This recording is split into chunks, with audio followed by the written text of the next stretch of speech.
Hi, welcome to Retiring Well. Folks, we got a great show lined up for you today. We're going to be talking about precious metals, most particularly gold and silver. What are call options, right? Sale of residence exclusion when you don't have to pay tax on the sale. How does your Social Security get taxed? And the three worlds of investments. So stay tuned.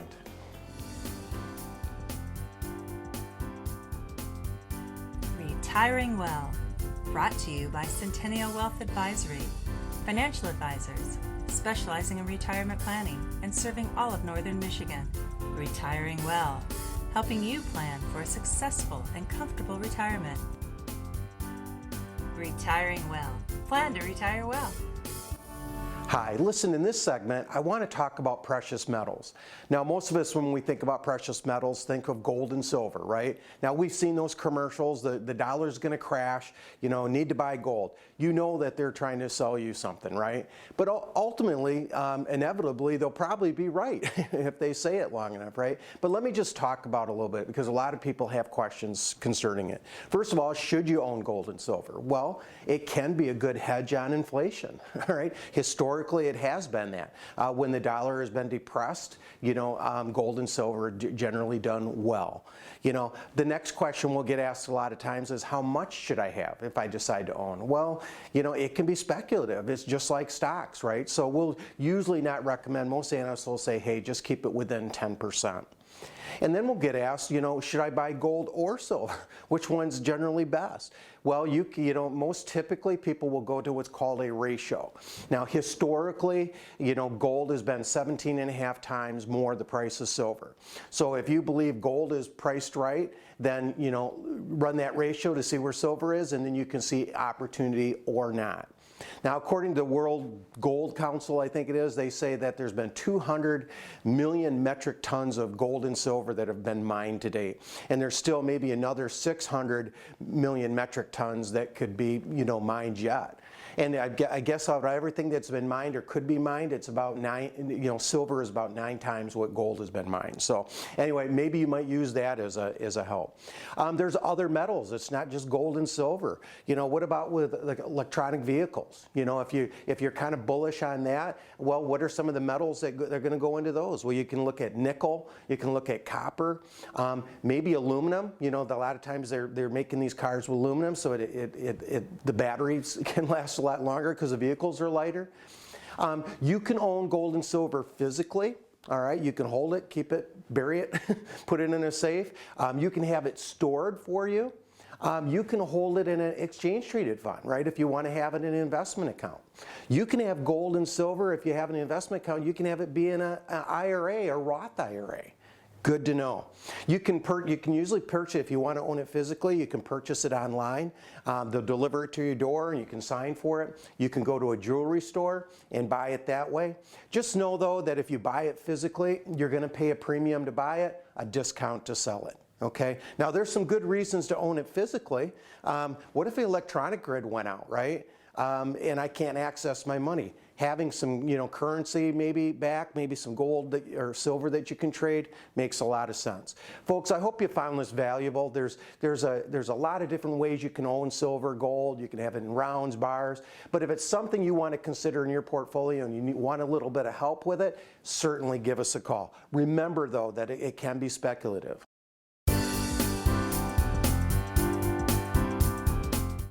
I want to take this opportunity to thank you for watching this show week after week. You know, every week we try to give you valuable information that you might want to know and making your retirement vision a reality. Listen, there are some pitfalls out there that you're going to want to know about. You know, I share a number of things with you each week, but there are some that if I had to take 3 or 4, it would be these. And I'm going to share them at this live event. Now, historically, we've always done this, put it together with a dinner at a restaurant. We don't feel comfortable with doing that just yet. It might be a little bit early for that, but what we are going to do is put this event together in a movie theater. Okay, there we can respect each other's social distancing. We can put on the event. I can give you some valuable education that you're going to want to know. So folks, call the number on the screen, visit the website that's also posted on the screen, and sign up for this today. Look forward to seeing you there.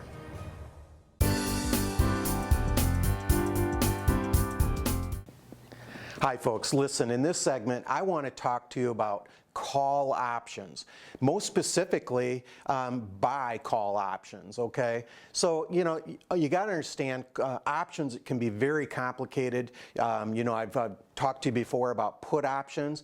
When you buy a put option, you're thinking the market is going to go down. That's why you want to buy a put. But if you think the market's going to go up, here's where you want to buy a call, okay? So I'm going to kind of show you how this works. So let's just take ABC stock. It's selling for $100 a share, just to keep this simple, okay? And I want to buy a call on that stock. Well, I'm guessing that I'm going to buy this call and it's going to expire in 8 months. So I'm thinking that as of today, in 8 months, that stock is going to be up, okay? So based on the volatility of that stock and the expiration date and the time there, they're saying that if I'm going to bet on the upside, I'm going to say that in 8 months, it's going to be above $100, okay? So I'm going to pay a premium for that. It's going to cost me $10. That's my call. That's my money out on this bet.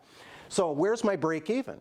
My break even is going to be, right, the right to buy that stock because I think it's going to go up, plus the $10 premium I pay. So anything above 110, I'm in the money. I'm making money. And guess what? My upside is unlimited because if the stock, you know, went to $300, $400, $500 a share, I'm all in the profit above $110, okay?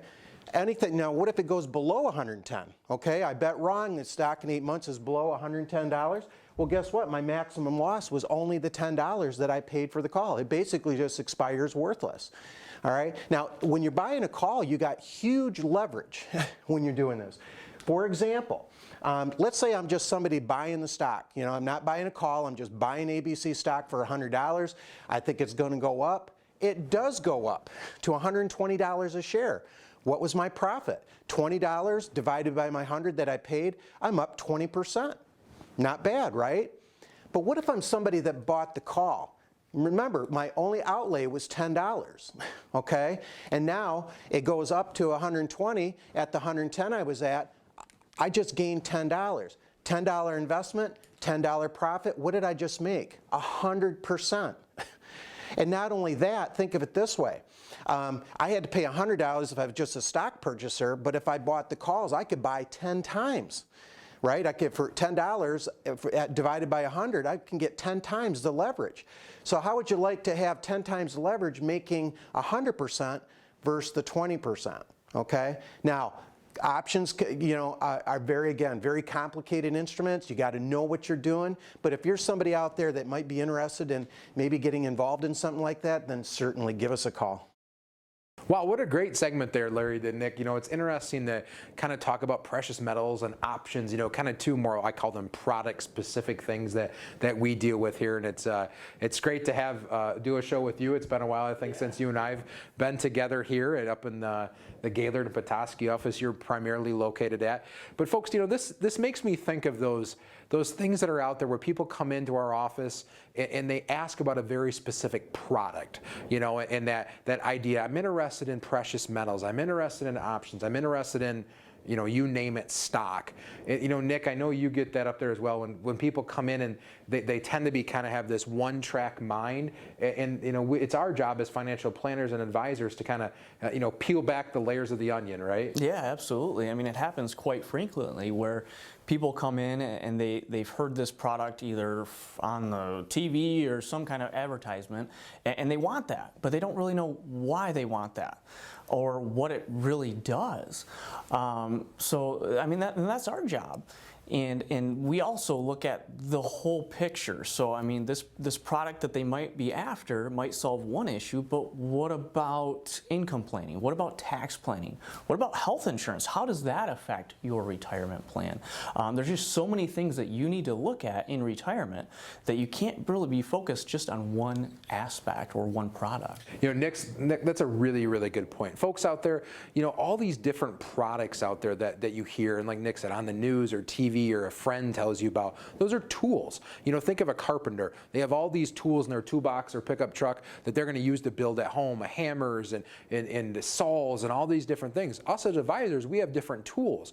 But sometimes when you're very focused on that tool, before you worry about your strategy or that overall plan to meet your goals, that's where we can get into trouble. You know, here at Retiring Well and Centennial Wealth Advisory, we want to help you develop a retirement plan so you can retire well and not have to worry about all that. Maybe some of those tools fit into that plan for you, but maybe they don't. It's important to consider that financial plan.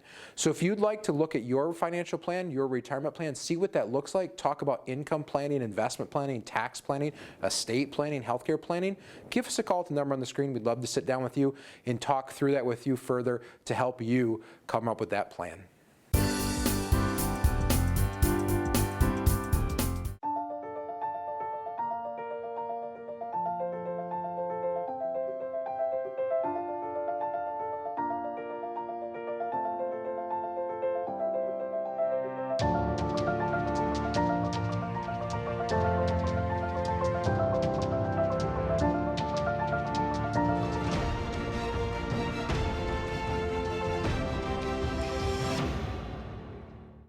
I want to take this opportunity to thank you for watching this show week after week. You know, every week we try to give you valuable information that you might want to know and making your retirement vision a reality.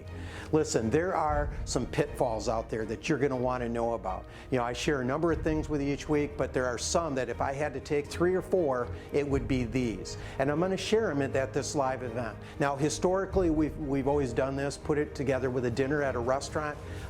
We don't feel comfortable with doing that just yet. It might be a little bit early for that, but what we are going to do is put this event together in a movie theater. Okay, there we can respect each other's social distancing. We can put on the event. I can give you some valuable education that you're going to want to know. So folks, call the number on the screen, visit the website that's also posted on the screen, and sign up for this today. Look forward to seeing you there.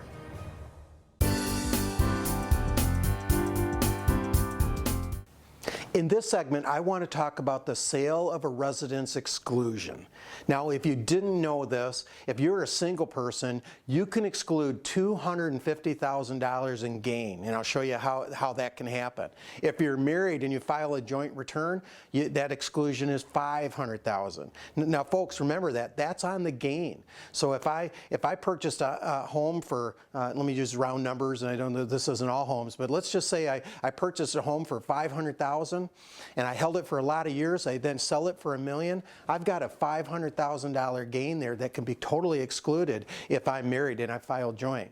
Now, under the old rules, years ago, if this might date you, if you still remember this, you had to buy or build of equal or greater value when you went to a new home. And as long as you continued to do that, you could keep deferring the gain on that home. And then when you reach the age of 55, you could take a one-time lifetime exclusion and not pay any tax on the gain. Well, folks, that's all changed now. Now the way they do it is that when you go to sell the home, they're going to look back 5 years, and if you lived in it, the equivalent of 2 years. So they don't have to be consecutive. You just have to show that you had the equivalent of 2 years as your principal residence. Then you can take that exclusion I was telling you of $250,000 or $500,000. Now, you can do this every 2 years. Let's say that, and this might be a plan, let's say you got a second home or a vacation home. You go sell your principal residence, okay, take the exclusion on that, and then go live in that second home or that vacation home for 2 years, satisfy the principal residence. Now you can turn around and sell that 2 years later and not pay any tax on that as well. Now, you got to be careful because one area what people wanted to do this in is with what's called rental property. They've been depreciating it for years. Now they got this low basis. When they go to sell the rental property, you know, it's going to have all that depreciation has to be recaptured. So they wanted to move into these rentals to satisfy the 2 years and sell them. Well, IRS got wise to that, and so now what they've done is they limit the exclusion. So let's just say that you've owned this property for 20 years. Yes, you lived in it for 2 years. Well, they're going to take that 2 years, divide by the 20, 10%, and then they're only going to give you 10% of that exclusion amount, which would be $25,000 or $50,000, right? So, you know, you got to be careful. If you got rental properties, it's not going to be easy to do it. Vacant land. You might have a large piece of land contiguous with your own home. As long as you enjoyed that land as part of your home, you can sell it off separately. You just have to make sure it's done within a 2-year period and both enjoy that exclusion. How you calculate the sale, you just take the sale less your original purchase, less the improvements you put in, less the closing costs from the sale, and there you go, you've got your gain. And then if you subtract the exclusion from that gain, if there's anything left, you've got taxable gain. So hopefully you found this valuable. If it dated you, funny if you remember the old rules, but try to remember the new rules.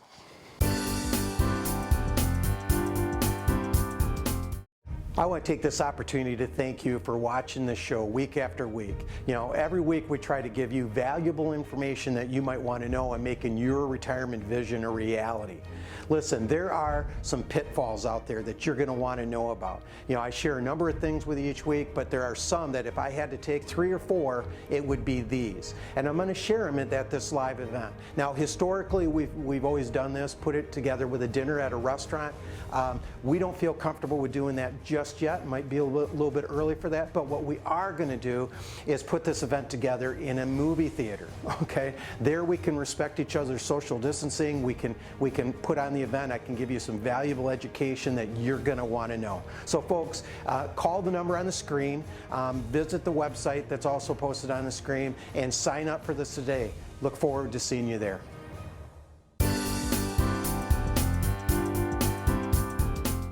All right, listen, in this segment, I want to talk about Social Security, but I want to talk about how your Social Security is taxed, how they calculate that. Now, IRS has a publication that it's got a worksheet that takes you through it, but basically, it's as simple as this. You basically take half your Social Security and all your other taxable income, and you arrive at a number. Now, they call that modified adjusted gross income, okay? Again, you take half the Social Security that you're receiving, your other taxable income, and you arrive at a number, okay? Now, why is that important? Well, first of all, once I get that number, or what they call MAGI, or modified adjusted gross income, once I have that number, then they're going to look to see if I'm single or married, okay? If I'm single and that number hits $25,000, now from $25,000 up to $34,000, they're going to tax 50% of that Social Security you're receiving is going to be considered taxable income.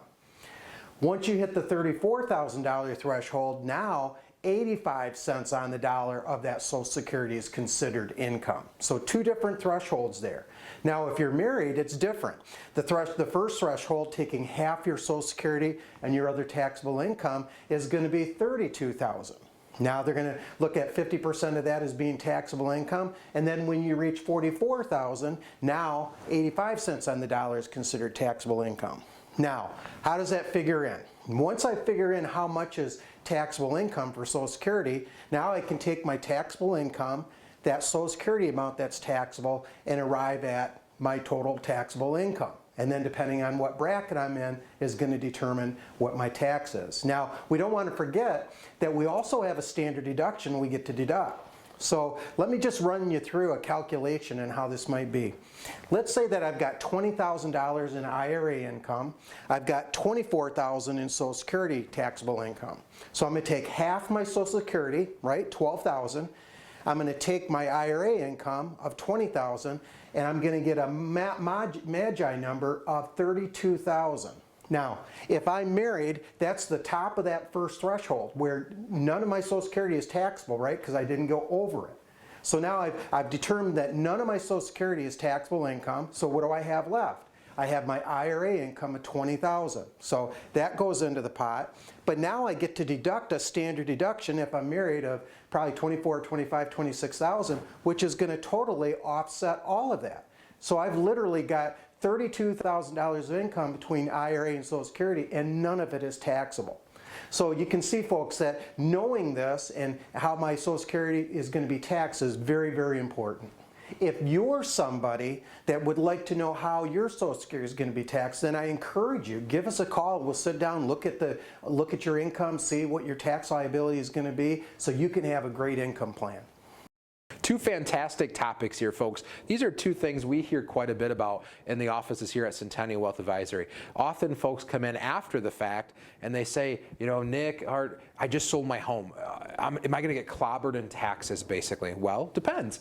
You know, is that your primary home? Have you rented it? There's a lot of variables to what that looks like. It's important to walk through that ideally before you probably sell that home, so you have an idea what that is. But there's some favorable things for primary. If it's your primary residence, you've owned it for a number of years, you may be pleasantly surprised what that looks like from a tax perspective. And on the other end, if you've been renting it and depreciating it over time, boy, you know, you might be surprised what that tax liability looks like out there. But boy, more than ever, probably we see this now. With this rising market we have. I know here in Traverse City, the housing market is unbelievable. What I hear some of these people getting for homes, and Nick, you said kind of the same thing in Gaylord. You know, so you have bigger gains now. So those are things we have to look at. Yeah, and plan for. I mean, especially if you're approaching the age of 65. I actually recently just had a client who had some rental properties, and it's a great time to sell, but what we had to take into account was that those capital gains that he's going to realize, that counts towards IRMA, okay? And so when he turns age 65, he's going to go on Medicare, and they have that 2-year look back where if he makes over a certain amount of money in those years, that adjusts his Part B premium, okay? That makes it go up. So that's one of the things that we plan for as well. That's a great point, Nick. You know, I coach youth football with my kids and some of their good friends, and I think of the quarterback. You know, if you don't have a quarterback on your team helping you direct all those finances, you know, you can put yourself in a bind and make it tough to maybe, I guess, put yourself in the best position possible. You know, you have these income things that Nick talks about, these limitations, all these different pieces. You know, here at Centennial Advisor, we have a tax team, we have an investment and income teams, estate planning teams, healthcare teams, all these different pieces that we try to have a holistic approach for your retirement planning. So, folks, if this is something you would like, we'd love the opportunity to sit down with you, have a casual, no obligation, no cost conversation to help you plan to retire well.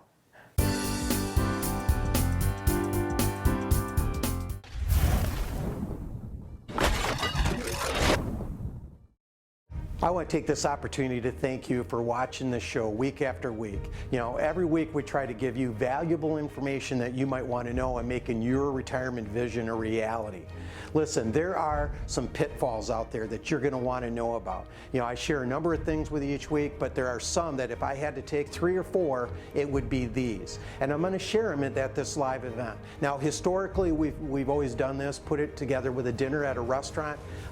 We don't feel comfortable with doing that just yet. It might be a little bit early for that, but what we are going to do is put this event together in a movie theater, okay? There we can respect each other's social distancing. We can put on the event. I can give you some valuable education that you're going to want to know. So folks, call the number on the screen, visit the website that's also posted on the screen, and sign up for this today.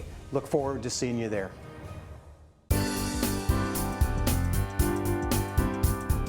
Hi, welcome. Listen, in this segment, I want to talk to you about what we call the 3 worlds of investments. I don't care what financial instrument you look at out there, they're going to fall in mainly 3 different categories. First of all, there's the safe category, okay? Banks have their version. It's checking, savings, maybe CDs, okay? Insurance companies have their version. They're called fixed annuities. They pretty much look like CDs, but it's with an insurance company. And then the government has their version. They're called government bonds. I mean, literally holding directly the government bond. All these investments enjoy safety because they can't go down in principal, and they pretty much give you a fixed interest rate. So we call it kind of the world of the knowns.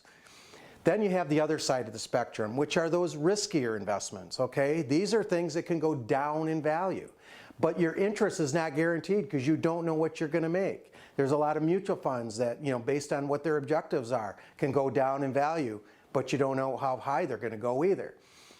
Insurance companies have their version. They're called variable annuities, okay? Now, variable annuities are an insurance product. They can be complex in nature, but typically they have an account value which can go down. They might have an income feature which is guaranteed, which can't go down, but you better be understanding what the difference is. But so we call that the world of the unknowns. but then there's this, what we call this world that we call the hybrids, okay? It has an element of both those worlds. For example, a bank has its version, they're called equity-linked CDs, okay? Now, they're like a CD, they can't go down in value, but you don't know what your interest is going to be like a normal CD. It might be tied to some index. You know, let's say it's the S&P 500. So they're going to say, okay, you can't lose, but in this period of time, if the S&P 500's up, we're going to let you participate on that upside, but if it's down, none of the down. All right? So you can see it has an element of safety, but an element of risk too, because you might make nothing in that regard, but you could make a lot, you just don't know. Insurance companies have their version. It's called fixed indexed annuities. Okay, they're fixed in nature that they can't go down, but again, like a bank, an equity-linked CD, they might tie the upside to some kind of index. So again, let's say it's the S&P 500. S&P 500 from this point to this point is up. They're going to let you participate in some of that up, but again, none of the down. Listen, there's a lot of financial instruments out there. Probably pretty important for you to understand which category your investment's falling under, because if you're somebody that really wants something safe or want a hybrid, for example, and you're in the risky category, then you're going to want to make changes accordingly. So I encourage you, if you're somebody who wants to understand more your investments you have, give us a call. What a great show this week. Boy, folks, we sure enjoy talking to you every week, and hopefully this information is valuable to you and you gain some information that helps you with your retirement planning. But Nick, you know, kind of this segment here, the three worlds of investment that Larry talks about, you know, it makes me think about those folks that come in, or you're hearing stories about a specific product, or they have opinions about that, you know, and not maybe take a look at what else is out there. Oh yeah, absolutely. So I mean, just recently I had a couple come into the office and they plopped down a whole bunch of paperwork on my desk and said, hey, this other advisor recommended doing this. And I asked them, well, why? And they didn't really give me an answer. They didn't know why. So we went through each product, and some of them made sense for their situation, but some of them didn't, okay? And they were all for one company. What's really cool about Centennial Wealth is we're independent. So if there's a product out there that we think meets your needs, we shop around and we find the best product for you. No, Nick, that's a great point. You know, I think of likening it to like a car dealer, or, you know, if I want to walk in a dealership and I'm not sure what I want, but I want to look at my options, and the salesperson directs me to a very specific vehicle for not really a specific reason, I start to ask why. Well, what else do you have in your lot, or what else is out there? You know, I kind of feel an educated mind can make good decisions. You know, and that's our job here at Centennial Wealth Advisory, is to come along and educate you, Nick. I mean, just like you said, you help people understand those other products, right? Oh yeah, definitely. You know, and I think that's important, because there's many different things out there that may fit. You know, here we want to figure out, what are your goals? What are you trying to accomplish? You know, Nick, I know you have clients in Gaylord and stuff. You know, what do they love to probably kayak and hike and be outside, right? It seems, and golf, yeah, right, and golf. You know, so what are those things you're trying to do in retirement? How are these tools going to help you accomplish that? You know, we can't stress it again. There's so many different things out there. Some are great, maybe some not so, but it also depends on the situation you have. So, folks, hopefully you enjoyed the show this week. We sure, like I said earlier, sure enjoy having you with us week in and week out. We look forward to continued shows here. This is our 10th year that we've been doing this show, and hopefully you find it valuable. Give us a call at the number on the screen. Nick, myself, John, Larry, Jack, us advisors here at Centennial Wealth Advisory would love to sit down with you and help you plan to retire well.